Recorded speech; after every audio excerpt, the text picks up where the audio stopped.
kon mbokk yi abonné leen ci chaîne bi di Gis Bu Sixaar TV ci information yi ni mu gën a gaawee lu koy indee gaaw leen ngeen abonné te activé cloche bi ngir di jot information yi ci tàng-tàng bi.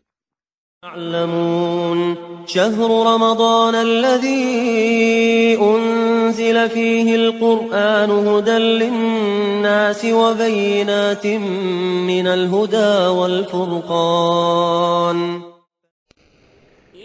بسم الله.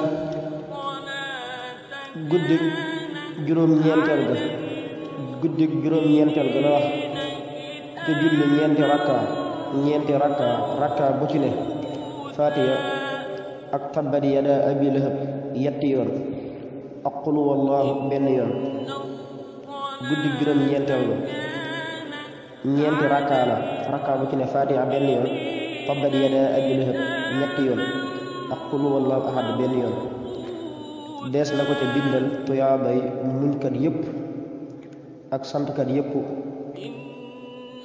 te dees na ko bindal tuyaabay ku jaamu yàlla juróom ñaar fukki at yoo xam ne da ko yendoo woo fanaane ko julli te dees na digal ñaari malaaka ñuy far ay bakkaaram di ko bindal ay tuyaaba ba bis pénc te yàlla dana nangu ak julleem ak kooram te dana ko dimbale te dana ko taxaw it ba kenn du ko mën a lor. kon mbokk yi abonné leen ci chaîne bi di Gis Bu Sixaar TV ci information yi ni mu gën a gaawee lu koy indee gaaw leen ngeen abonné te activé cloche bi ngir di jot information yi ci tàng-tàng bi. يعلمون شهر رمضان الذي أنزل فيه القرآن هدى للناس وبينات من الهدى والفرقان.